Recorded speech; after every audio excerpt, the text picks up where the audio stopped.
The Second World War transformed warfare in ways the world had never experienced before. Among the most revolutionary changes was the rise of strategic air power, the belief that wars could be won not only on the battlefield, but also by dominating the skies and crippling an enemy's ability to fight. By 1942, Nazi Germany controlled most of continental Europe, stretching from the Atlantic coast to the Soviet frontier. Adolf Hitler's regime had fortified the European coastline with massive defensive positions, convinced that an Allied invasion from Britain was inevitable. These coastal fortifications, later known as the Atlantic Wall, appeared almost impossible to breach. Yet despite Germany's seemingly invincible defenses on land, one critical weakness remained. It could not fully protect itself from sustained attacks from the air. Recognizing this vulnerability, Britain and the United States developed a strategy that would become one of the defining campaigns of the war.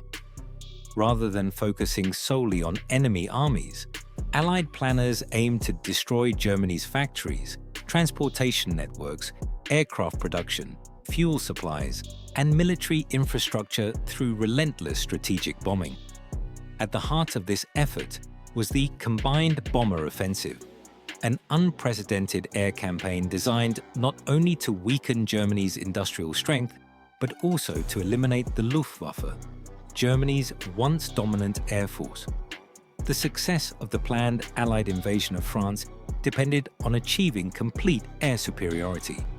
Military leaders understood that no large-scale amphibious assault could succeed while enemy aircraft remained capable of attacking invasion fleets and ground forces. This realization led to one of the most significant aerial campaigns in military history. During early 1944, the Allies launched Operation Argument, better known as Big Week, a series of coordinated bombing raids intended to provoke the Luftwaffe into a decisive battle. Supported by the newly improved P-51 Mustang fighter, equipped with the powerful Rolls-Royce Merlin engine and extended-range fuel tanks, Allied fighter escorts could finally accompany bombers deep into German territory and engage enemy fighters directly. The campaign proved extraordinarily costly. Thousands of aircraft were lost, and bomber crews faced some of the highest casualty rates of the war.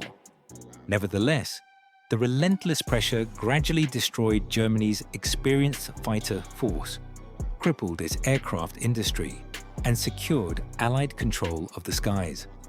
By the time Allied troops landed on the beaches of Normandy on June 6, 1944, the Luftwaffe could offer only limited resistance. The victory in the air became one of the decisive factors that enabled the success of D-Day, demonstrating that mastery of the skies had become an essential requirement for modern warfare. By 1942, the Second World War had reached a critical stage. Nazi Germany controlled most of continental Europe, stretching from the Atlantic coast to the Soviet Union. Following rapid victories in Poland, France, the Low Countries, and much of Eastern Europe, Adolf Hitler believed that Germany had established an almost unbreakable defensive position. Along the western coastline, German engineers constructed an extensive system of bunkers, gun emplacements, minefields, and concrete fortifications designed to repel any Allied invasion. This defensive network, later known as the Atlantic Wall, was intended to prevent Britain and the United States from returning to mainland Europe. Despite these formidable defenses, Germany possessed one major weakness. While it could defend its borders on land and sea, it could not completely prevent large-scale attacks from the air. Allied leaders recognized that air power offered the only means of striking directly at Germany's industrial heartland. Instead of engaging German armies alone, they decided to attack the factories, transportation systems, fuel supplies, and aircraft production facilities that kept the German war machine operating. The idea behind this strategy had developed during the years between the First and Second World Wars. Military theorists believed that modern bombers could destroy an enemy's industrial capacity and weaken its ability to continue fighting. Rather than focusing solely on frontline troops, strategic bombing aimed to disrupt the economy that supported the war effort. Factories producing aircraft, tanks, ammunition, and vehicles became primary targets, along with railways, bridges, power stations, and communication networks. As the United States entered the war, this strategy became a central element of Allied planning. During the spring of 1942, the United States 8th Air Force established dozens of new airfields across eastern England. Thousands of aircraft support personnel, mechanics, engineers, and air crews arrived in Britain, transforming peaceful rural areas into some of the busiest military bases in the world. These airfields became launching points for massive daylight bombing raids deep into occupied Europe and Germany. Meanwhile, Allied political and military leaders were planning the liberation of Western Europe. British Prime Minister Winston Churchill and American President Franklin D. Roosevelt agreed that the eventual defeat of Nazi Germany required a large-scale invasion across the English Channel.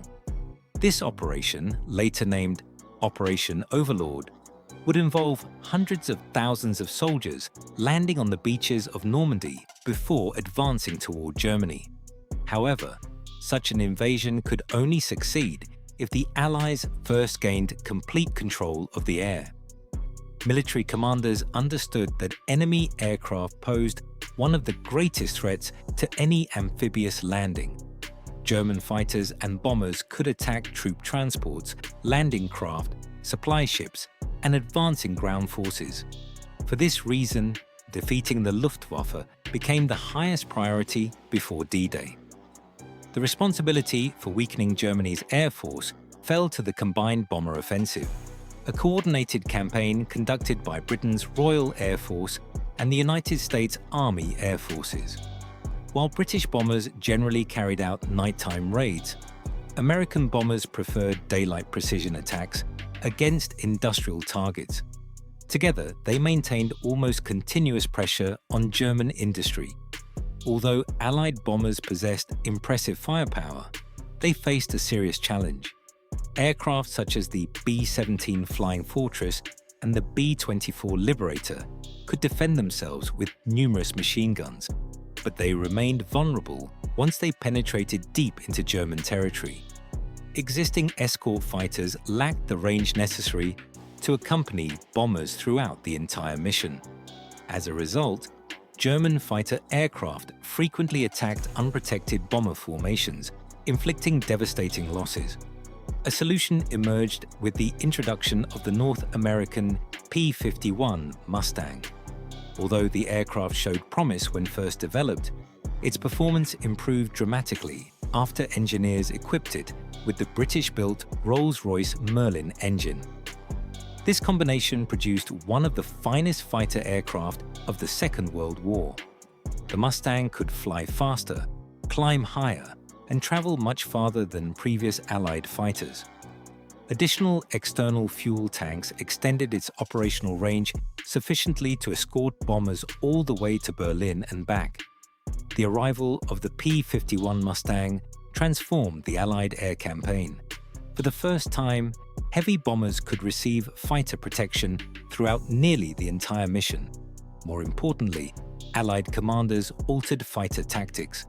Instead of remaining close to bomber formations at all times, escort fighters received orders to actively seek and destroy German aircraft wherever they encountered them. Their mission expanded from defense to offensive air superiority.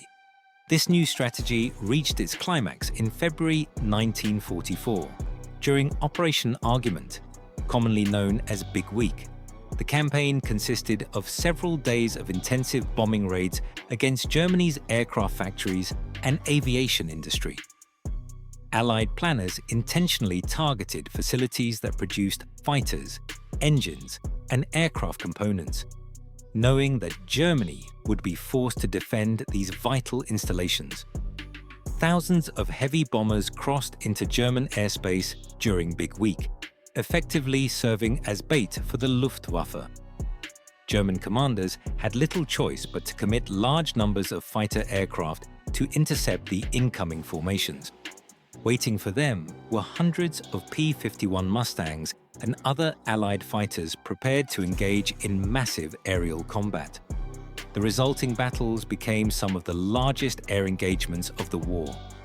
Dogfights filled the skies over Germany as Allied escorts challenged the Luftwaffe on equal terms.